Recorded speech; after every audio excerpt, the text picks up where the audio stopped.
Imagine building this like billion-dollar, totally state-of-the-art spaceship, right? Okay, I'm with you. But then you realize you can't actually launch the thing because the diesel truck carrying the rocket fuel is just stuck in highway traffic. Yeah, which is a pretty ridiculous bottleneck. Exactly. And honestly, that is exactly the bizarre reality we are living in today. I mean, it's Thursday, July 2nd, 2026, and you're probably feeling that Independence Day travel crunch right now if you're, anywhere near an airport or a highway. Oh, absolutely. The whole country is basically gearing up for America's 250th anniversary. Right. We're looking back at centuries of history, but at the exact same time, we have these AI systems writing our software, designing our drugs, and just optimizing our lives. While the physical world, I mean, our power grids, our supply chains, our actual hard infrastructure is literally sweating and straining just to keep up with it all. It really is a fascinating bottleneck to look at. We are essentially attempting to run this 21st century hyper-optimized digital economy on, well, basically mid-20th century physical hardware. And navigating that exact bottleneck is our mission for today. So we're pulling from the 6 a.m. news brief published by the Daily Tech Reader. And look, if you just skim a morning news briefing, it's really easy to just drown in the noise. Yeah, you get totally lost in the weeds. You really do. You see a headline about some tech stocks surging, another about a localized heat wave, maybe a diplomatic treaty being signed somewhere, and they all feel entirely disconnected from one another. Right, like totally separate events. But we are not going to just read you a laundry list of headlines today. We are going to extract the overarching mega trends. Because when you actually piece these specific stories together, a very clear, almost startling picture emerges, which is that the world is undergoing a massive structural modernization. Modernization really is the through line here. I mean, whether you are looking at enterprise technology, heavy manufacturing, energy policy, or even global government relations, the defining story of 2026 is that the experimental, try it and see phase of these emerging technologies is officially over. Right. We are firmly in the deployment phase now. We are actively laying the digital and physical foundation for the next generation of global economic growth. Okay, let's unpack this. And I think we have to start with the obvious elephant in the room, which is artificial intelligence. Because I'm looking at how the Daily Tech Reader talks about AI today, and it is a total 180 from just a few years ago. Oh, completely. Like, we used to talk about AI like it was this futuristic sci-fi magic trick, right? And now it's literally treated like everyday plumbing. Well, because it has entered a new phase of operational maturity. It is routine business infrastructure now. A few years ago, if you remember, the entire tech industry was just racing to build the largest, smartest foundation model. Right. The bigger, the better. Exactly. And to visualize a foundation model, I like to tell people, think of it like a highly educated college graduate. They possess this massive, broad base of general knowledge, and they can pass almost any generalized test. But businesses eventually realize they don't actually need a theoretical physicist to schedule their quarterly meetings or parse their warehouse inventory data. No, of course not. They just need specialized, efficient workers. Precisely. So, wait, the competition isn't about making the AI smarter anymore. Like, we're not just trying to build bigger brains. No, it's about making it cheaper. These companies are competing fiercely on efficiency and operating costs right now. Because, think about it, if it costs a business 10 cents in cloud computing power, every single time an employee asks the AI a simple question, that business goes bankrupt. Oh, yeah, that scales terribly. Right. So the focus is completely shifted from building these massive, generalized behemoths to shrinking these models down. They want them to run locally, reliably, and most importantly, incredibly cheaply. Okay, wait, back up for a second. I really want to look at this from the user's perspective. You're saying we essentially hit a wall with just making models quote-unquote smarter and realize the real money is in shrinking them. But are companies actually getting faster, or are employees just, I don't know, messing around with fancy new chatbots instead of actually working? Oh, employers are absolutely demanding receipts now. The data here is super clear. AI coding assistants, for example, have become just standard developer tools. Just part of the daily toolkit. Yeah, but employers aren't funding these tools just for the novelty of it anymore. They are measuring productivity gains down to the absolute minute. They want to know exactly how much time is being saved on routine tasks. And, you can see Wall Street responding directly to this shift. Right, yeah. The financial markets are acting like a massive reality check because investors are pouring capital specifically into profitable AI businesses now. The money isn't just flying blindly at any random startup with a .ai web address anymore. Not at all. It is flowing heavily into the unglamorous stuff. The infrastructure, cloud platforms, semiconductors, the foundational layers required to make this technology actually function for like a multinational bank or a global logistics firm. It feels like we've moved past the dot-com boom phase of just throwing AI at the wall to see what sticks, and we're now in the laying the fiber optic cables phase. That's a great way to put it. It's way less flashy, but honestly, way more structural. It is, because when a technology becomes plumbing, like you said earlier, it has to work every single time you turn the tap. And what's fascinating here is that with this operational maturity comes a desperate need for governance. Governance, right, because the stakes are higher. Exactly. When AI was just a web experiment, a system that hallucinated, the weird fact was, just a funny internet meme. Yeah. But when AI is integrated into routine business infrastructure or managing municipal workflows or parsing sensitive legal documents, a mistake isn't a meme anymore. A mistake is a massive legal liability. Which perfectly explains a huge development from the source archives in the brief. Just last month, right on June 1st, Florida became the first state to officially sue OpenAI over ChatGPT safety failures. Yes, and looking strictly at the facts of that case, it is a perfect indicator of where we are right now. It proves that as AI integrates into the actual fabric of society and government services, regulatory and safety guardrails are suddenly viewed as just as critical as the technology itself. The Wild West period is officially closing. It is. Accountability is becoming a core feature of the product. Accountability, yes, but also just basic physics, right? Which brings us to the real-world friction of this entire digital boom. Because you might be listening to this and thinking, okay, if these AI models are getting shrunk down and becoming so efficient, why are utilities suddenly panicking about running out of electricity? I'm looking at the brief, and the power demands are just staggering. It feels like a massive contradiction. I know. It does seem counterintuitive at first, at least until you look at the actual mechanism of how AI works.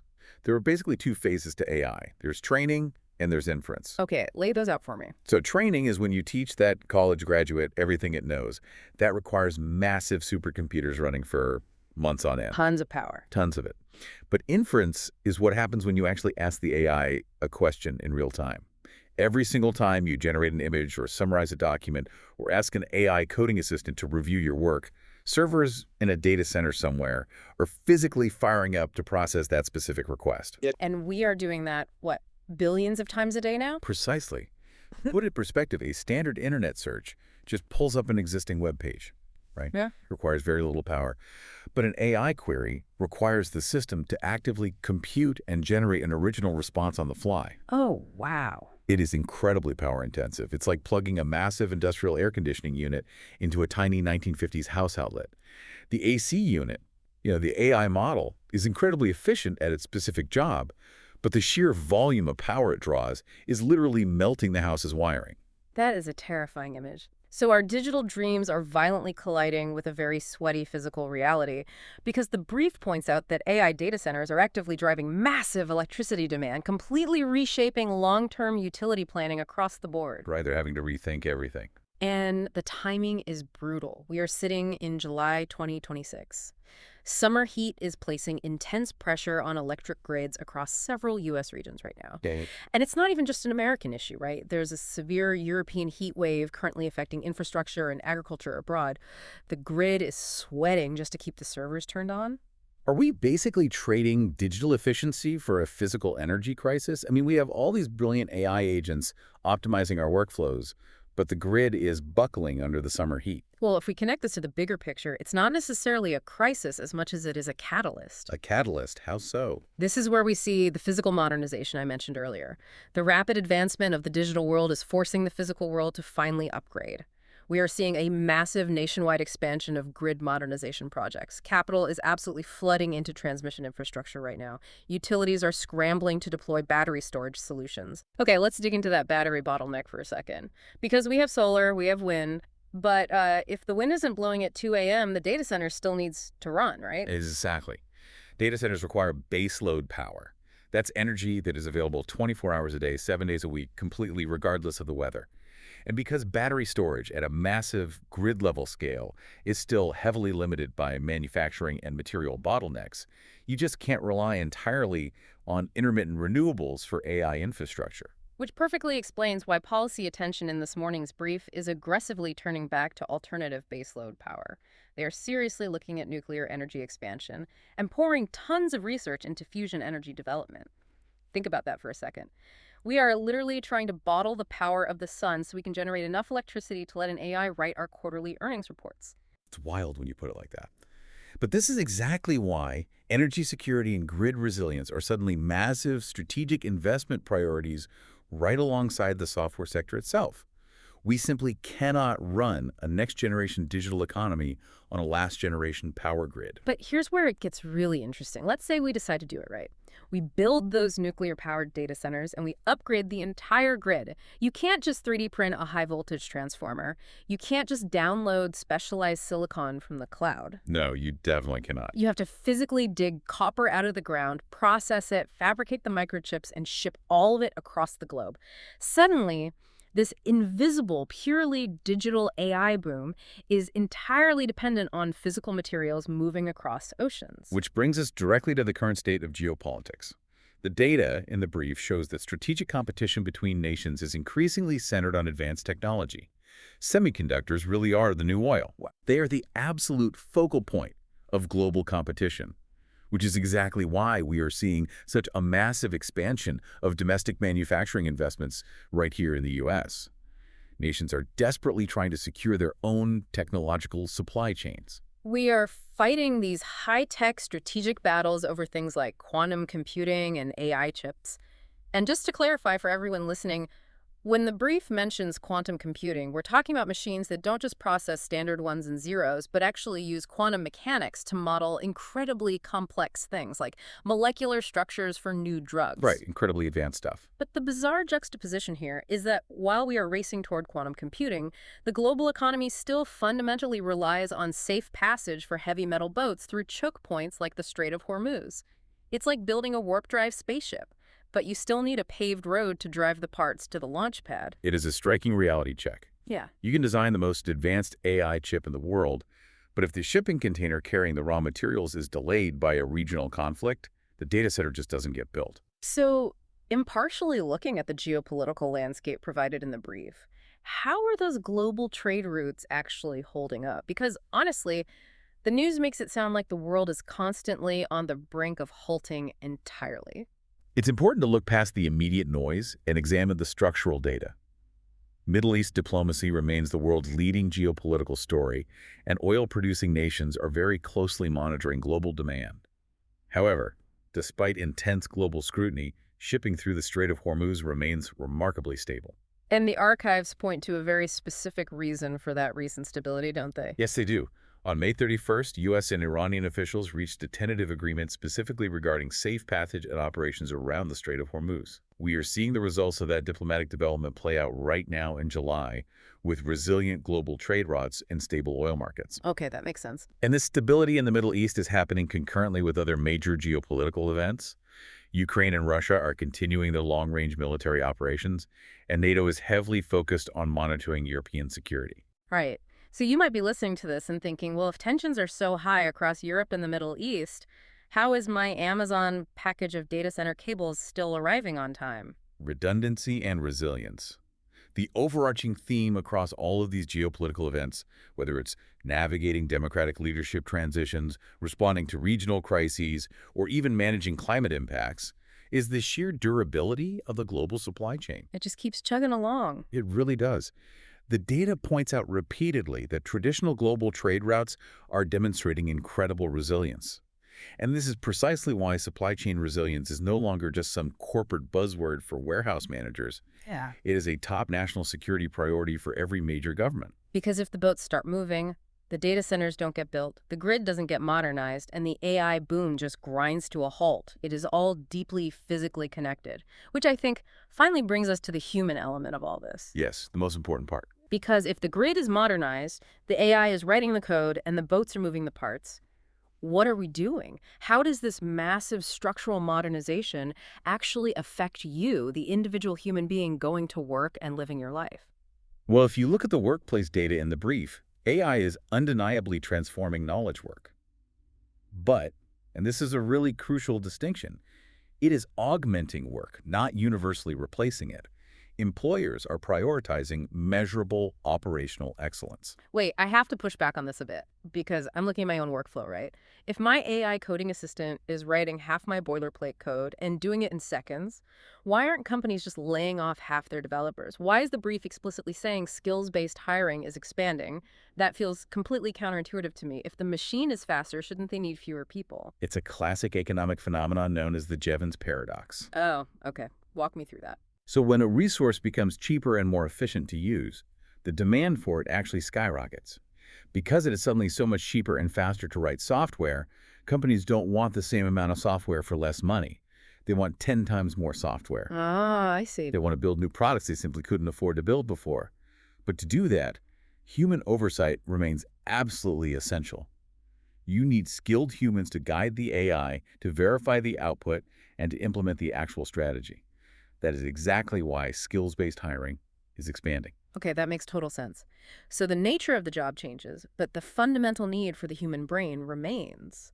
And I see the brief mentions hybrid work patterns remain stable too, so the day-to-day geography of how we work hasn't been completely upended into some dystopian sci-fi movie. It's just being heavily augmented. Exactly. And augmentation is the exact same trend we are seeing in health and medicine right now. AI is making incredible strides here. It is processing massive data sets to assist in complex diagnostics. It is accelerating drug discovery by predicting how proteins fold in a matter of hours, instead of what used to take years.